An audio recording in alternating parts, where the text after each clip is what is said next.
Swayam Prabha. Digital India. Educated India.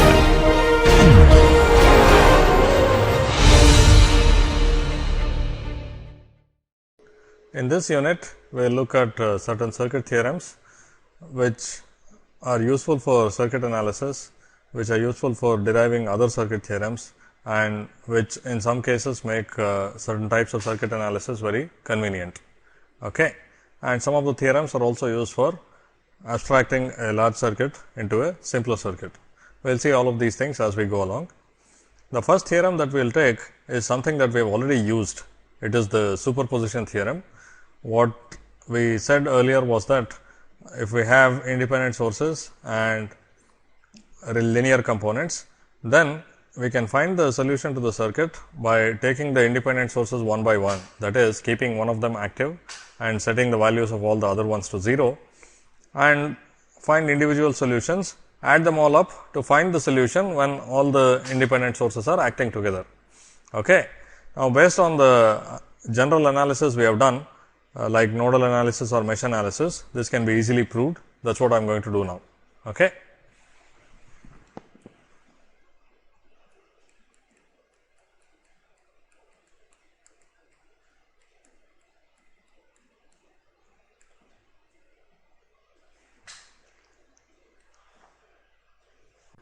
Let me take this circuit that we have considered earlier while carrying out nodal analysis. It has two current sources and a voltage source. Now, if you want to see how this is to be analyzed, you can go back to the lesson on doing nodal analysis with independent voltage sources. Okay. So, here I am just going to use the results which we have already derived. Okay. So, now you can see three sources here.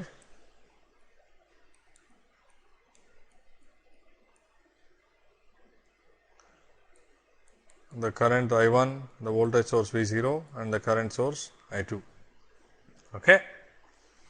Now, if we carry out nodal analysis of this, we will arrive at these equations. Okay. This is the G matrix times the unknown vector of node voltages being equal to the vector of independent sources. Okay. As I mentioned earlier while carrying out nodal analysis, this source vector, although I use the letter I to denote it, in this case it contains both currents and voltages. Okay. Now, I have taken this circuit as an example. In all cases, the setup of equations will be of this form, G times the unknown vector being equal to the source vector. Okay. So, clearly we can solve for the node voltages, the unknown vector V, by inverting G. Okay. So, let me write this down for this particular case, taking this source vector. Okay. So, the solution, that is the unknown node voltages, can be obtained by this expression, and I will write out the source vector explicitly like this. Okay. Now, clearly this vector over here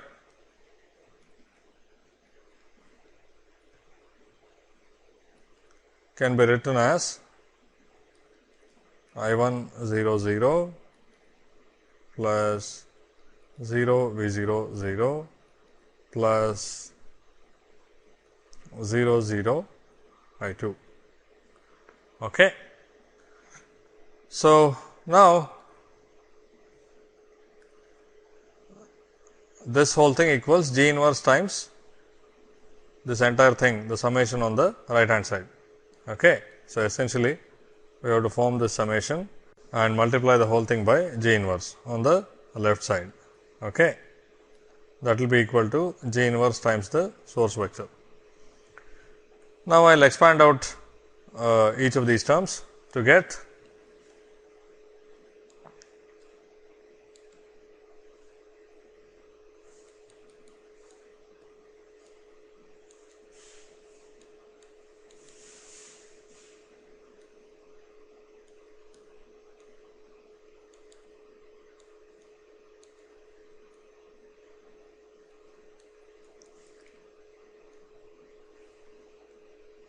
Okay. What it says is that the complete solution to the node voltages V is the sum of this and that one. Now, if you look at each of these terms, let us take this one for instance. What is it? It is G inverse times I1 0 0. Basically, this whole thing here is the solution when only I1 is non-zero and V0 and I2 are both 0. In other words, this is the solution when only the current source I1 is acting and the other sources are deactivated. Okay. Similarly, this one is the solution when only the voltage source is acting and the others are deactivated. Okay. Because you can take this general solution, the complete solution over here, set I1 equal to 0 and I2 equal to 0, you will get this one. And similarly, you get the third one when you set I1 equals 0 and V0 equals 0. So, this is the solution when only I2 is active. Okay. So, in this case, only I2 is active, and in this case, only V0 is active. Okay. So, it says that the complete solution when all three sources I1, V0 and I2 are acting together equals the solution when only I1 is acting and the others are deactivated, the solution when V0 is acting and the other two are deactivated, and the solution when I2 is acting and the other two are deactivated. Okay. And this is exactly the statement of superposition theorem. Okay.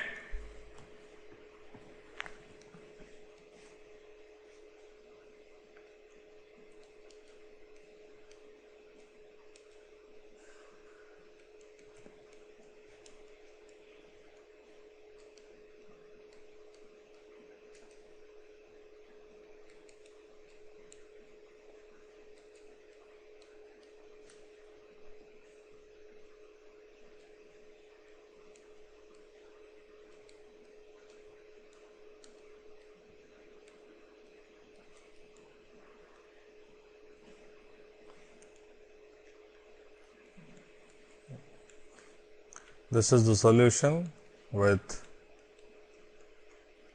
all sources active.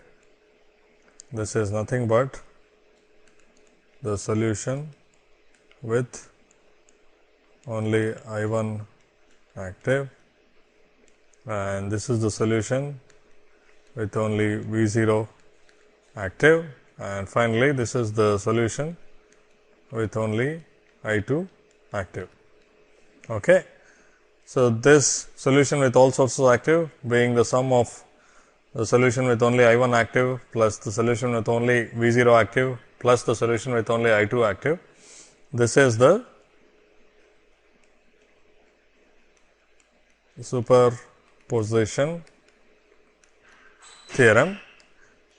It is basically a result of linearity of equations. In this case, we have expanded out the matrix multiplying the sum of three vectors as the matrix multiplying individual vectors and summing them together. Okay. So, the consequence of the equations governing the circuit being linear is superposition. Okay. Now, why is it useful? It is useful because sometimes it simplifies analysis. Instead of analyzing the circuit with all three sources acting together, you can analyze it with one source acting at a time and add up the solutions. Okay. Now, I illustrated it with a particular circuit which had three sources. Now, that is just for example. Okay. You can easily see, you can have an arbitrary source vector and you can always represent it as summation of a number of source vectors, where in each source vector only one of the sources is non-zero. Okay. And you will get exactly the same result. Right. So, if you want, you can just go ahead and complete the proof for some general case and not for the particular circuit I have shown, but the reasoning I have shown applies to all the circuits. Okay. And of course, you can also show the same proof using mesh analysis. It is not the analysis method that is important here, it is the linearity of the resulting equations which govern the circuit. Okay. So, if we have independent sources and linear components in our circuit, we can always represent the equations as a set of terms which are linear in the variables being equal to some terms which are a combination of the independent sources. Okay. And because these equations are linear, you have this property of superposition. We have seen that the node voltage vector in presence of 3 independent sources can be written as the solution with only I1 active and the other two set to 0, only V0 active and the other two set to 0, plus only I2 active and the other two set to 0. This is the superposition theorem. Okay.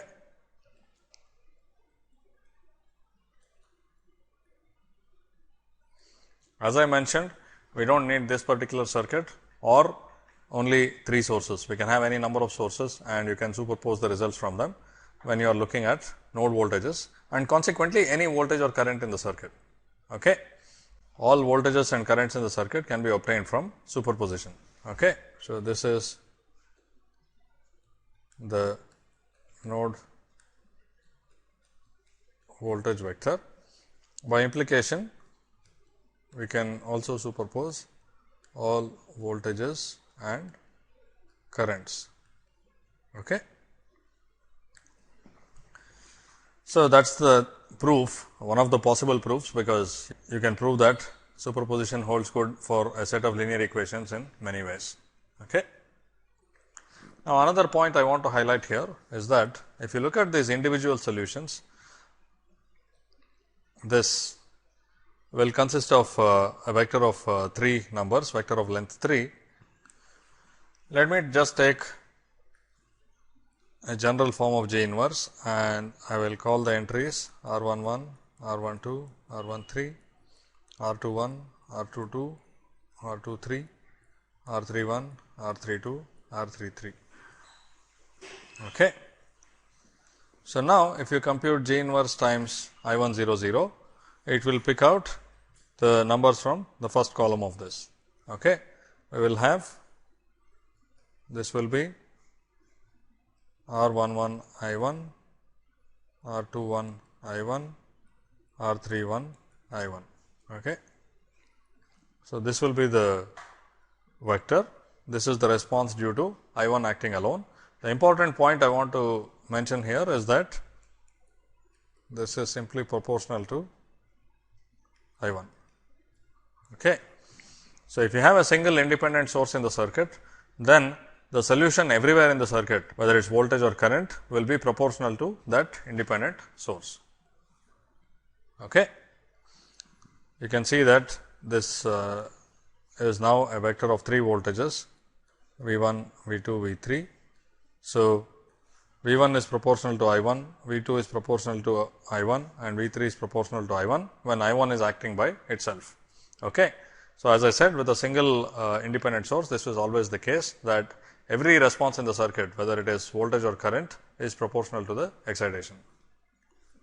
And similarly, when V0 is acting by itself, we will have the solutions being proportional to V0. And finally, when I2 is acting by itself, all solutions will be proportional to I2.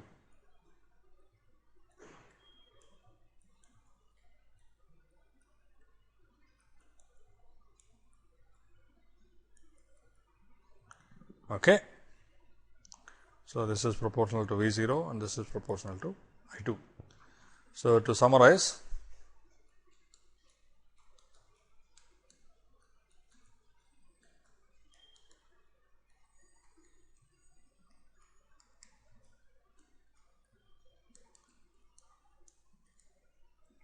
if you have a single independent source in a linear circuit, what this means is that all components other than the independent source are linear.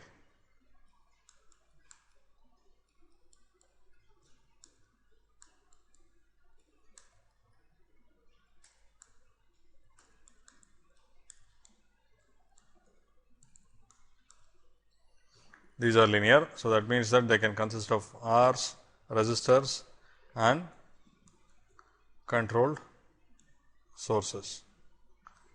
Okay. Capacitors and inductors are also linear, but their solution comes out slightly differently. So, we will not deal with them now. Okay. So, with a single independent source in a linear circuit, all responses, and by responses I mean voltages and currents. Okay. So, these are the responses that we consider are proportional to the value of the source. And if you have multiple sources,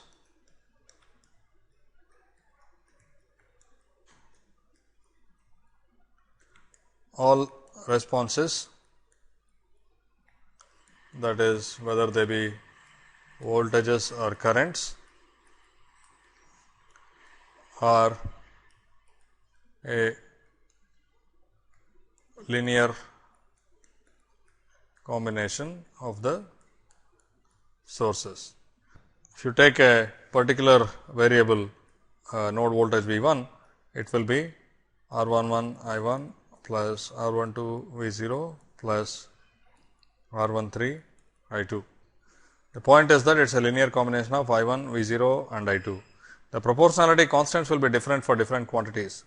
If we take some other quantity, let us say the second node voltage V 2, it will be R 21 I 1 plus R 22 V 0 plus R 23 I 2. Okay. So, it is also a linear combination of I 1 V 0 and I 2. Okay.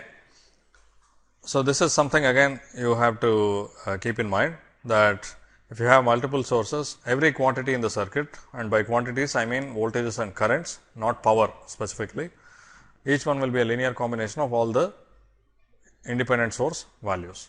Okay. So, you can use that fact also to find the solution in certain circuits in certain situations.